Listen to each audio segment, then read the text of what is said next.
Assalamualaikum warahmatullahi wabarakatuh. Saya Nurina Zafira dengan NIM 219030236 dari kelas C1. Di sini saya akan menjelaskan tentang analisa kelayakan usaha. Produk atau jasa yang saya analisis ialah cake shop.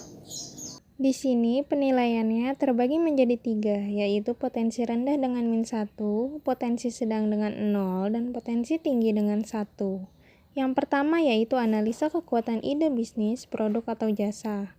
1.1 yaitu tingkat diinginkan pasar terhadap produk atau jasa, mengambil keuntungan dari tren lingkungan bernilai 1, menyelesaikan masalahnya bernilai 1, mengatasi kesenjangan yang tidak terisi di pasar bernilai 0, ketepatan waktu masuk ke pasar bernilai 1, luasnya gagasan menambah nilai bagi pembeli atau pengguna akhir bernilai 1, sejauh mana pelanggan puas dengan produk pesaing yang sudah tersedia bernilai 1, sejauh mana ide tersebut mewajibkan pelanggan untuk mengubah praktik dasar atau perilaku mereka bernilai 1. Kriteria yang pertama ini nilainya adalah 6. 1.2 yaitu permintaan produk atau jasa disurvei langsung atau online. Seberapa besar kemungkinan pasar akan membeli produk atau layanan yang ditawarkan bernilai 1. Bagaimana mereka bersedia membayar untuk produk atau layanan bernilai 1. Di mana mereka dapat menemukan produk atau layanan ini untuk dijual bernilai 0. Kriteria yang kedua ini bernilai 2. Jadi nilai rata-rata bagian 1 yaitu 4. Yang kedua yaitu kelayakan target industri. 2.1 daya tarik industri. Jumlah kompetitornya sedikit. Tahap siklus hidup industri yaitu fase tumbuh cepat. Tingkat pertumbuhan industri bidang ini yaitu pertumbuhannya sedang. Pentingnya produk atau layanan industri kepada pelanggan yaitu harus memiliki margin operasi industrinya tinggi. Kriteria ini nilainya adalah 3. 2.2 Daya tarik target pasar dan konsumen. Identifikasi target pasar untuk usaha baru yang diusulkan yaitu teridentifikasi. Nilainya 1. Kemampuan untuk menciptakan penghalang untuk masuk bagi pesaing potensialnya yaitu mungkin atau mungkin tidak bisa menciptakan dengan nilai 0.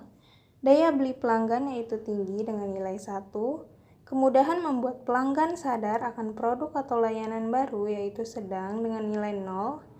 Potensi pertumbuhan target pasar yaitu sedang dengan nilai 0.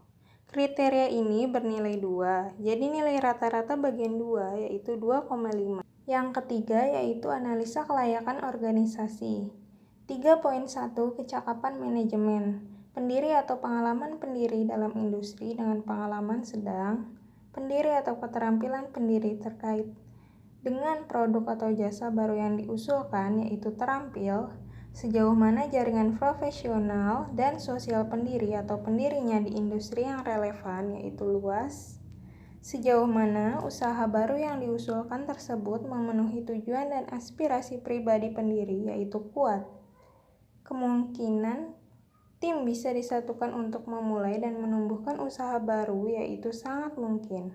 Kriteria ini bernilai 4. 3.2 Kecukupan sumber daya. Karyawan dengan kompetensi spesifik berpotensi sedang. Perlindungan properti intelektual pada aspek kunci bisnis tidak berlaku pada saat pemula, berpotensi sedang. Kriteria ini bernilai 0, jadi nilai rata-rata bagian 3 yaitu 2. Yang keempat yaitu kelayakan finansial. 4.1 Total modal awal yang dibutuhkan, modal ekuitas bernilai 0, modal hutang bernilai -1, modal khusus bernilai 1. Kriteria ini bernilai 0. 4.2 Kinerja keuangan bisnis sejenis. Karakteristik ekonomi industri bernilai 1. Profitabilitas dan risiko saat ini bernilai 1. Nilai perusahaan bernilai 0. Kriteria ini bernilai 2. 4.3 Daya tarik finansial keseluruhan. Hasil keuangan historis bernilai 0. Proyeksi pendapatan bernilai 1, keuntungan setidaknya untuk 3 tahun ke depan bernilai 1, margin kotor dan laba sebelum pajak sebagai presentasi dari pendapatan bernilai 1, daya tarik relatif terhadap perusahaan lain yang telah Anda lihat bernilai 0. Kriteria ini memiliki nilai 3, Jadi nilai rata-rata bagian 4 yaitu 1,6. Potensi keseluruhan memiliki 4 bagian. Bagian pertama yaitu bernilai 4 dengan potensi sangat layak. Sarannya yaitu untuk segera diwujudkan desain produknya. Untuk bagian kedua yaitu bernilai 2,5 dengan potensi sangat layak. Sarannya yaitu untuk segera diwujudkan pasar yang lebih luas. Bagian ketiga yaitu bernilai 2 dengan potensi sangat layak. Saran yaitu untuk segera diwujudkan desain organisasinya. Bagian keempat yaitu bernilai 1,6 dengan potensi layak. Sarannya yaitu untuk diidentifikasi kemungkinan desain pembiayaannya. Jadi nilai rata-rata keseluruhannya ialah 2,525 berpotensi sangat layak. Ringkasannya adalah ide bisnis ini berpotensi sangat layak untuk dikembangkan dan segera diwujudkan langkah-langkah pengembangan bisnisnya. Sekian, terima kasih. Wassalamualaikum warahmatullahi wabarakatuh.